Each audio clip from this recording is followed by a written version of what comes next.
Here's another one of my arcade games from the 1970s. This is Tournament Table, and it was released by Atari in 1978. As you can see, it's a cocktail style, so if you have 3 of your friends over, want to play a game of Pong, have a couple beers, it's the way to enjoy this thing. I don't remember this game in the arcades. It could be because my time in the arcades was more the early 80s. And by then, seeing Pong, well, Pong came out in 1972. I had the standalone consoles, and it was available on the Atari 2600. I probably didn't drop too many quarters in a game like this. I do enjoy it now, though.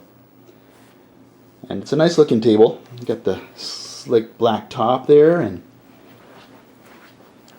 on the sides you got the wood trim. So I can imagine this in some bars. I didn't frequent too many bars when I was a kid, so they may have been in there and I just didn't see them. Alright, get a view of the top and go in for the controls. Everyone has their own spinner to move your paddle and an option button, which does different things depending on which game you're in. And I'll go into that when I get into the games. The only other buttons here are Game Select, lets you cycle through the 12 variations of the game of Pong. You have a Player 1, Player 2, and Player 4. And I'll just cycle through the games really quick, show you what's on there. First one's Breakout, Soccer 1, Soccer 2, like I said, a lot of variations. Foos Pong, Hockey 1, Hockey 2, Hockey 3, Quadro Pong, Handball, Volleyball, Basketball 1, and Basketball 2. And the graphics are kind of blocky for an arcade game, but there's a reason for that. It's based on a consumer product, and I'll get into that next. So I opened up the back of the machine just to show you the main board, really. It's kind of a unique board compared to the rest of the arcade games.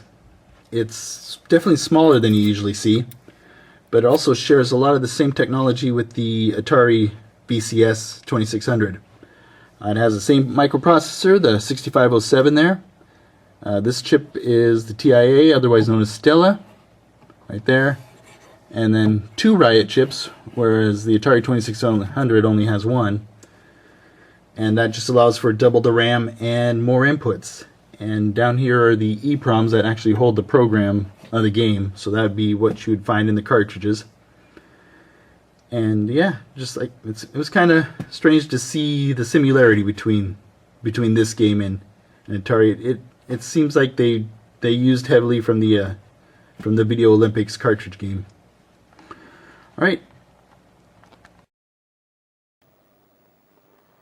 So I'm going to have to move through these games pretty quickly. There's 12 of them, like I said, so yeah, I don't want a video to become too long.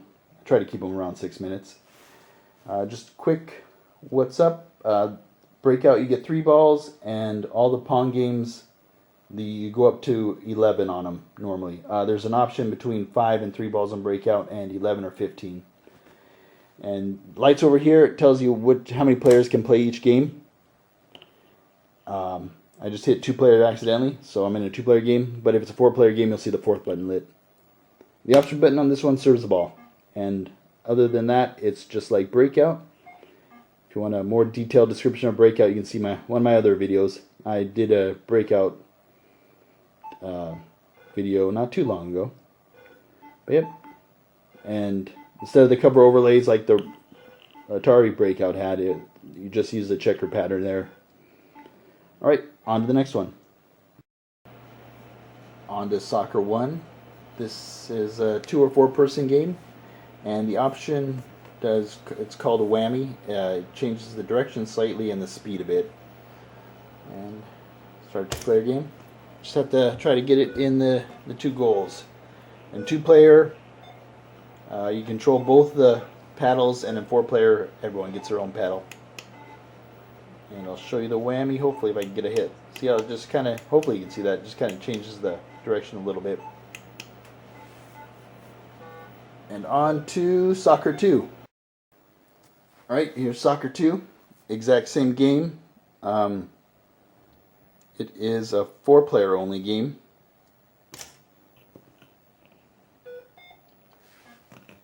And the option key is to hold it. So I'll just show that really quick. See, you can hold it and move it around, shoot it.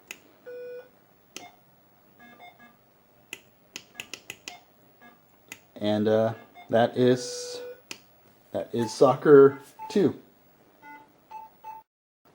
Here's hockey, and well, basically these games are all the same. You just have to try to make it in that little goal there. Hockey 1, the option is to whammy, which changes the direction and speed again. So let's start a 2-player game.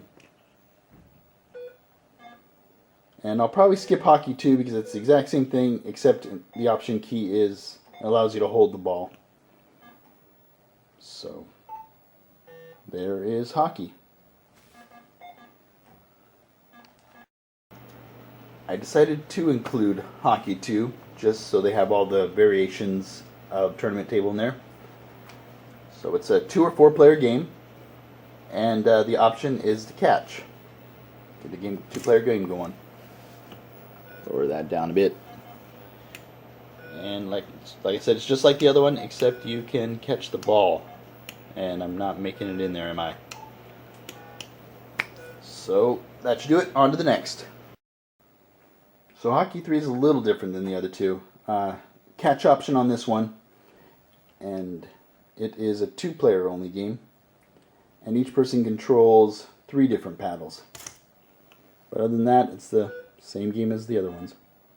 I'm not making this sound very interesting, am I? Really, it's a good competition game.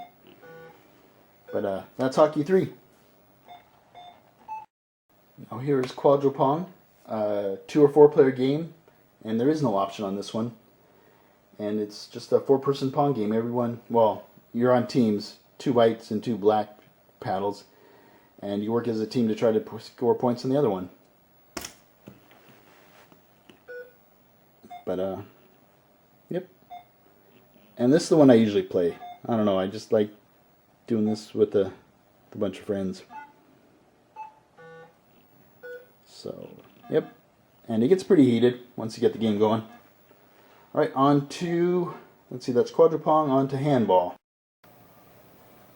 And here's Handball. This is one I don't play too often, but I'll give it a shot here. It's a 2 or 4 player game. You can, once again, you work as teams if you're a 4-player, but I'll just start a game here. Take turns hitting the ball. First ball anyone can hit, and then you have to take turns. So now I'm blinking, so I can't. Oops, I can't use that one. And now the white turn.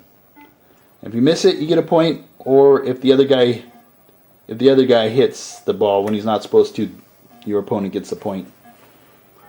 But that's a quick view of handball. And here's volleyball. 2 or 4 player games. Yeah, just 2 different paddles. You get one bottom. The bottom one's larger than the top one's bigger. And the option on this is to jump up. Your paddle jumps up. You get 3 chances to hit it across the net.